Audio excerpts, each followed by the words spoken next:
గం గణపతియే నమః. అందరికీ నమస్కారం. పంచామృతం ఆస్ట్రోన్యూమరిక్స్ ఛానల్కు స్వాగతం. వైశాఖ పురాణం 3వ అధ్యాయం. నారాయణం నమస్కృత్య నరం చైవ నరోత్తమం దేవీం సరస్వతీం వ్యాసం తతో జయముదీరయేత్. వివిధ దానములు వాని మహత్యములు. నారద మహర్షి మాటలను వినిన అంబరీష మహారాజు నారద మహర్షికి నమస్కరించి, మహర్షి, వైశాఖ మాసమున చేయదగిన దానములు ఇవియేనా? మరి ఇంకనూ ఉన్నాయా? అవి ఏవి? వాని ఫలితములను కూడా దయ ఉంచి వివరింపమని కోరెను. అప్పుడు నారద మహర్షి ఇట్లనెను: చల్లని గాలి తగులుచు సుఖనిద్రను కలిగించు పర్యంకమును అనగా మంచమును సద్బ్రాహ్మణ గృహస్థునకు దానమిచ్చిన వారు ధర్మ సాధనకు హేతువైన శరీరమున వ్యాధి బాధలు లేకుండా జీవింతురు. ఎట్టి తాపత్రయములు ఆది వ్యాధులు లేకుండా సుఖముగా జీవింతురు. ఇహలోక సుఖములను అనుభవింతురు. పాపములు లేకుండా ఉండుదురు. అంతేకాదు, మహాయోగులు సైతము పొందలేని అఖండ మోక్ష సామ్రాజ్యమునందుదురు. వైశాఖ మాసపు ఎండలకు బాధపడిన వారికి లేదా బ్రాహ్మణ శ్రేష్ఠులకు శ్రమను పోగొట్టునట్టి ఉత్తమ పర్యంకమునిచ్చి ఇహలోకమున ఎట్టి బాధను పొందరు. ఆ సత్పురుషుడు లేదా సద్బ్రాహ్మణుడు ఆ శయనముపై శయనించినను కూర్చున్నను దాత తెలిసి తెలియక చేసిన సర్వ పాపములను అగ్నిచే కర్పూరము దహింపబడినట్లు నశించును. ఇహలోక సుఖములను అనుభవించి మోక్షము పొందును. స్నాన మాత్రముననే పుణ్యములనిచ్చు వైశాఖ మాసమున కసిపును అనగా పరుపు లేక వస్త్రము మంచముపై ఉంచి ఆచ్ఛాదనము గల పరుపును ఉత్తమమైన ఆహారమును దానము చేయువారు చక్రవర్తులై లేదా తత్సమానులై తమ వంశము వారితో పాటు శారీరక మానసిక బాధలు లేకుండా సుఖశాంతులతో అభివృద్ధి పొందుదురు. ఆయురారోగ్యములను మరియు కీర్తి ప్రతిష్టలను కూడా పొందుదురు. 100 తరముల వరకు వాని కులమున ధర్మహీనుడు జన్మించడు. తుదకు ముక్తినందును. శ్రోత్రియుడైన సద్బ్రాహ్మణునకు ఆ మంచముపై పరుపుతో పాటు దిండును కూడా దానమిచ్చినచో సుఖనిద్రకు కారణమైన మంచమును పరుపును దిండును ఇచ్చుటచే ఆ దాత అందరికీ అన్ని విధములా ఉపకారము చేయువాడై ప్రతి జన్మయందు సుఖవంతుడు భోగవంతుడు ధర్మపరాయణుడై అన్నింటా విజయమునందుచు 7 జన్మల వరకు మహావైభవముగా గడిపి తుదకు ముక్తిని పొందును. తనతో పాటు నేటి తరముల వారికిని ముక్తిని కలిగించును. గడ్డి తుంగ మున్నగు వానిచే నిర్మితమైన చాపను దానమిచ్చినచో శ్రీ మహావిష్ణువు సంప్రీతితో తానే దానియందు శయనించును.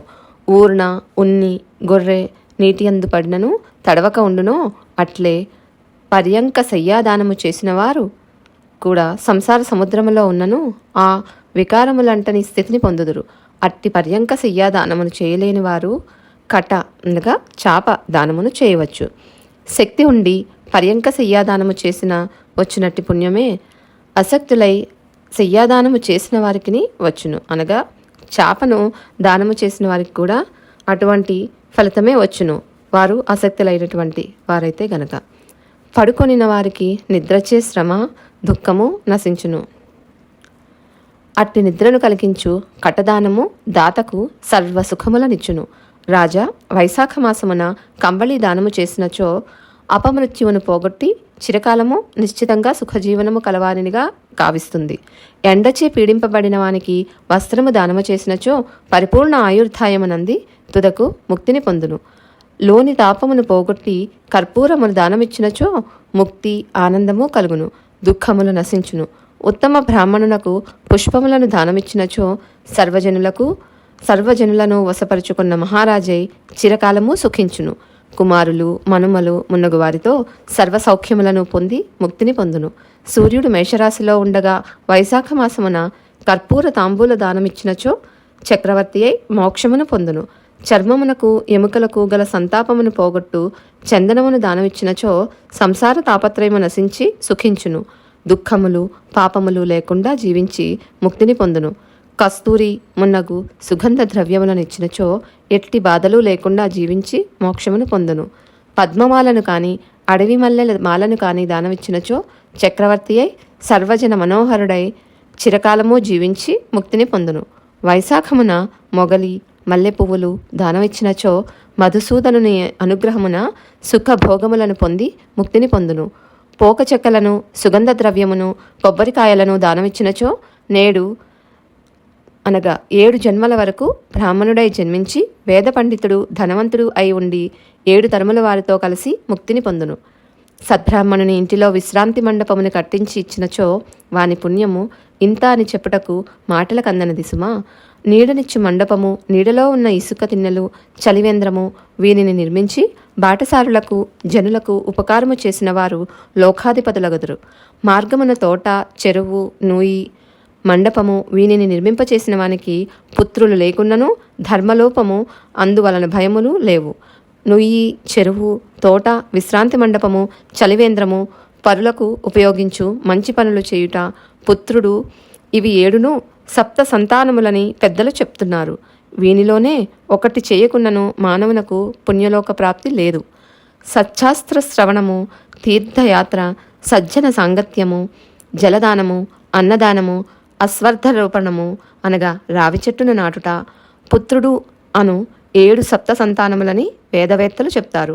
100 కొలది ధర్మకార్యములను చేసినను సంతానము లేనివానికి పుణ్యలోక ప్రాప్తి లేకుండాటచే అతడు పైన చెప్పిన 7 సంతానములలో యథాశక్తిగా వేనినైనను ఏ ఒక్కదానినైనను చేసి సంతానవంతుడై పుణ్యలోకములను పొందవచ్చు.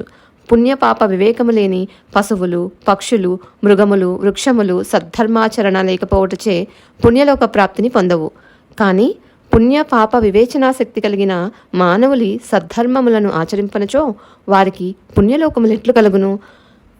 ఉత్తమములైన పోకచెక్కలు, కర్పూరము మున్నగు సుగంధ ద్రవ్యములు కల తాంబూలమును సద్బ్రాహ్మణునకు దానమిచ్చిన వారి పాపములన్నీ పోవును. తాంబూలదాత కీర్తిని, ధైర్యములను, సంపదలను పొందును. ఇది నిశ్చయం. రోగి అయినవాడు తాంబూల దానము ఇచ్చినచో రోగ విముక్తుడవును. ఆరోగ్యము కలవాడు తాంబూల దానమిస్తే ముక్తిని పొందును. వైశాఖ మాసమున తాపహారకమైన తక్రమును అనగా మజ్జిగను దానమిచ్చినవాడు విద్యావంతుడు, ధనవంతుడు అవును. కావున వేసవికాలమునందు తక్రదానము అనగా మజ్జిగ దానము తప్పక చేయదగినది. వేసవికాలమున ప్రయాణము చేసి అలసిన వానికి మజ్జిగనిచ్చిన మరింత పుణ్యమును కలిగించును. నిమ్మ పండ్ల రసము, ఉప్పు కలిపిన మజ్జిగ అయిన దప్పిక కలవానికి హితకరముగా ఉండును. వైశాఖ మాసమున దప్పిక తీరుటకై బాటసారులకు లేదా సద్బ్రాహ్మణులకు పెరుగు కుండను ఇచ్చినచో కలుగు పుణ్యం ఎంతటిదో చెప్పనలవి కాదు. అనంత పుణ్యము కలుగునని భావము. లక్ష్మీ వల్లభుడైన మధుసూదనునకు ప్రియమైన వైశాఖ మాసమున శ్రేష్టమైన బియ్యమును దానమిచ్చిన వారు పూర్ణాయుర్ధాయమును అన్ని యజ్ఞములు చేసిన పుణ్యఫలమును పొందుదురు. తేజోరూపమైన ఆవు నెయ్యిని సద్బ్రాహ్మణునకు దానమిచ్చిన వారు అశ్వమేధయాగము పుణ్యమునంది తుదకు విష్ణు పదమును చేరుదురు.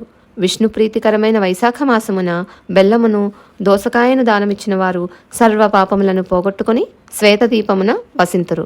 పగటి ఎండకు అలసిన వానికి సాయంకాలమున చెరకుగడను లేదా బ్రాహ్మణునకు కూడా చెరకుగడను దానమిచ్చినచో వానికి కలుగు పుణ్యము అనంతము. వైశాఖ మాసమున సాయంకాలమున ఎండకు అలసిన బ్రాహ్మణునకు పానకమును దానమిచ్చినచో చేసిన పాపములను పోగొట్టుకొని విష్ణులోకమును చేరును.